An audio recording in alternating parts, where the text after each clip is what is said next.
नमस्कार दोस्तों, मेरा क्रिस्टियानो रोनाल्डो के वर्क एथिक पर ध्यान तब गया जब एक इंटरव्यू के दौरान विराट कोहली कहते हैं कि मेरी ट्रेनिंग और शेड्यूल दो ट्रेनर प्लान करते हैं, फिर भी मैं क्रिस्टियानो रोनाल्डो से इंस्पिरेशन लेता हूं। मैंने सुना है मैसी जीनियस है, लेकिन अपनी मेहनत की वजह से क्रिस्टियानो रोनाल्डो हमेशा एक कदम आगे रहते हैं।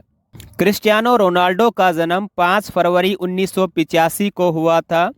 इनके पिता नगर पालिका में एक माली का काम करते थे और बहुत ज़्यादा ड्रिंक करने की वजह से 52 साल की उम्र में इनके पिता की डेथ हो गई।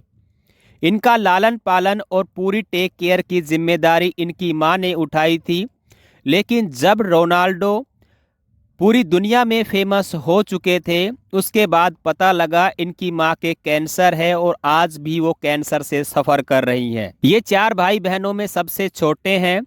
14 साल की उम्र में इनको स्कूल से निकाल दिया गया था क्योंकि एक टीचर के ऊपर उन्होंने चेयर फेंक दी थी। जब 14 साल के थे तब वो पूरी शिद्दत से फुटबॉल खेलते थे। जब 15 साल के हुए तो इनके हार्ट का एक ऑपरेशन हुआ और उसकी रिकवरी के बाद वो दोबारा से फुटबॉल खेलने लगे। इस तरह 18 साल की उम्र में उन्होंने इंटरनेशनल फुटबॉल खेलनी स्टार्ट की। 2003-04 की सीरीज के दौरान मैनचेस्टर यूनाइटेड के असिस्टेंट मैनेजर ने क्रिस्टियानो रोनाल्डो को अपने ऑफिस बुलाया और कहा, देखो बहुत सीधी सी बात है, केवल एक अच्छा प्लेयर बनना ही काफ़ी नहीं है। ऊपर वाले ने तुम्हें टैलेंट और मौका दोनों चीज़ दी है। दुनिया का बेस्ट प्लेयर बनने की दिशा में अगर तुम काम करोगे तो मैं तुम्हें पूरा सपोर्ट करूंगा। अगर तुम एक एवरेज प्रोफेशनल प्लेयर बने रहना चाहते हो तो मैं तुम्हारे साथ वैसा ही व्यवहार करूंगा जिस तरह का व्यवहार मैं एक एवरेज खिलाड़ी के साथ करता हूं। उनके कोच क्यूरोज कहते हैं, मैं जानता था कि रोनाल्डो का जवाब क्या होगा। बहुत कम यंग प्लेयर के अंदर टैलेंट, स्ट्रॉन्ग पर्सनैलिटी और पर्पज एक साथ मौजूद होते हैं। उनके कोच कहते हैं, एक दिन देर शाम को मैंने अपने ऑफिस की खिड़की से कुछ पेड़ों को हिलते हुए देखा। मुझे लगा कि मीडिया या दूसरे क्लब के लोग जासूसी कर रहे हैं। मैंने सिक्योरिटी बुलाई तो पता चला रोनाल्डो जंगल में अकेले प्रैक्टिस कर रहे हैं। जब रोनाल्डो के टीममेट्स प्रैक्टिस के बाद शावर लेने चले जाते थे तब बिल्डिंग के पीछे उबड़ खाबड़ पेड़ों से भरे मैदान में रोनाल्डो अकेले प्रैक्टिस किया करते थे।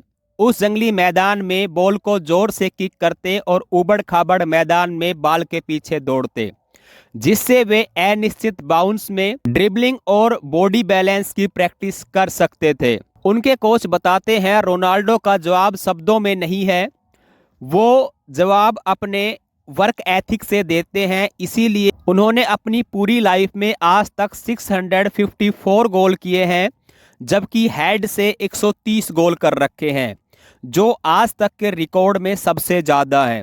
मैनचेस्टर यूनाइटेड में लगातार अपना गेम प्रूफ करते रहे हैं और 15 साल से आज तक भी वो बेहतर होने की कोशिश कर रहे हैं। इनकी एलिट पर्सनैलिटी और इनका माइंडसेट आम लोगों के कंपेयर में बिल्कुल अलग है। वो कहते हैं, हम अपने बारे में जैसा सोचते हैं हमारा बिलीफ सिस्टम वैसे ही काम करता है और हमारी बॉडी लैंग्वेज से वो अलग ही दिखाई देता है। क्रिस्टियानो रोनाल्डो के दिमाग में यह बात बैठ चुकी है कि वो दुनिया के सबसे अच्छे एथलीट्स हैं, इसलिए 38 साल के होने के बाद भी उनका शरीर 20 साल जैसा बना हुआ है। उनकी मेडिकल रिपोर्ट बताती है कि उनके शरीर में 7% बॉडी फैट और 50% मसल मास है। क्रिस्टियानो फीफा वर्ल्ड कप में सबसे तेज दौड़ने वाले एथलीट्स बने, जिनकी स्पीड 130 किलोमीटर पर आवर और इनका जंप एक चीते से भी ताकतवर है।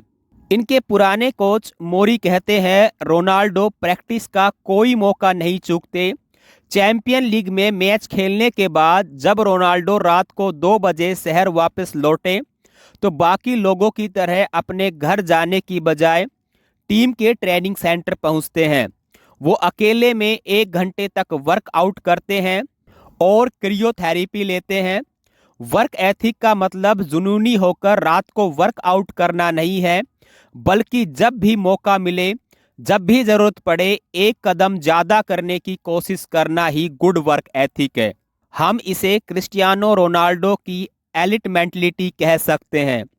मोरी कहते हैं कि वर्कआउट में हमेशा इंटेंसिव डेडिकेशन और पॉजिटिव एटीट्यूड दिखाते हैं। उनके ही एक साथी मैसी बताते हैं कि मैनचेस्टर यूनाइटेड के एक मैदान में हमने बहुत कठिन गेम जीता। पूरी टीम बुरी तरह से थकी हुई थी, सब छुट्टी पर थे, लेकिन रोनाल्डो हमेशा की तरह ट्रेनिंग कर रहे थे। मैसी कहते हैं, मैंने पूछा कि आप थके नहीं क्या, आपको रिकवरी की जरूरत नहीं है? तो रोनाल्डो कहते हैं, मैं रात भर रिकवरी ले रहा था, अब ट्रेनिंग कर रहा हूं। रोनाल्डो होने की वजह से मुझे ऐसा करना पड़ता है। इस कोर्ट में दोबारा से उनके बिलीफ सिस्टम की झलक मिलती है। उनके अपने लिए इतने हाई स्टैंडर्ड हैं कि उसे मेंटेन करने के लिए उन्हें हर हद की तैयारी करनी पड़ती है, नहीं तो कभी भी वो अपनी परफॉर्मेंस से संतुष्ट नहीं हो पाएंगे। ऐसे वर्क एथिक बड़े लंबे समय की लगातार प्रैक्टिस की वजह से आते हैं। उनके कोच कहते हैं, मैंने अपनी आंखों से देखा है कि यह प्लेयर सबसे बेहतर होने के लिए जुनूनी है। वह अपनी ट्रेनिंग को और प्रैक्टिस को बहुत डिसिप्लिन से करता है।